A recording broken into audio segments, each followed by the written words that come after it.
فرش التراب. ڈاکٹر صاحب 2 سوالات ہیں چھوٹے چھوٹے.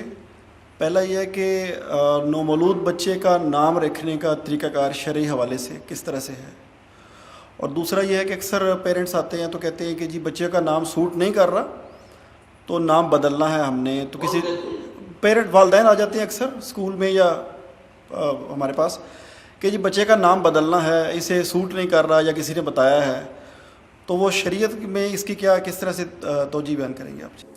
دیکھیے، نام رکھنے کی کوئی تقریب یا کوئی علیحدہ سے اس کے کوئی قواعد و ضوابط شریعت میں میرے علم میں نہیں ہے. آپ نام رکھیے، اللہ تعالیٰ جو بھی آپ کو سمجھ میں آیا اچھے نام ہو. ہاں، برے نام نہیں ہونے چاہیے. مثلا یہ کہ ایک شاعر ہوتے تھے، جماعت اسلامی کے رکن تھے، انہوں نے تخلص رکھا ہوا تھا عاصی. عاصی کہتے ہیں گناہ گار کو. تو مولانا مودودی نے ان سے کہا کہ نہیں، آپ نے یہ ٹھیک نام نہیں رکھا ہوا ہے، بدلیں آپ اس کو. گناہ کیوں گار نام کیوں رکھا آپ نے؟ تو انہوں نے پھر اس کو آسی کر دیا، الف سے. آسی آس سے بنا امید سے، امیدوار جو ہے اللہ تعالیٰ کی رحمت کا. تو ایسا ہوتا ہے.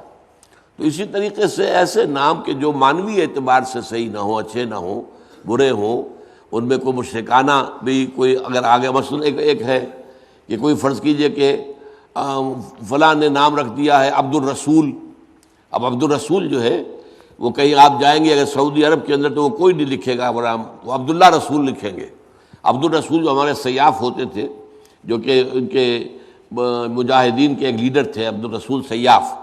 تو عبد الرسول ہمارے یہاں نام ہوتا ہے، حالانکہ عبد جو ہے وہ اللہ کے ساتھ ہی ہونا چاہیے. عبداللہ، عبد الرحمن، عبد الرحیم، اللہ کے ناموں کے ساتھ. رسول کے ساتھ ہماری نسبت عبدیت کی نہیں ہے، بلکہ آپ پیروی کرنے کی ہے، ہمارے ہم امتی ہے. لیکن یہ کہ بہرحال ہمارے یہاں رواج ہے.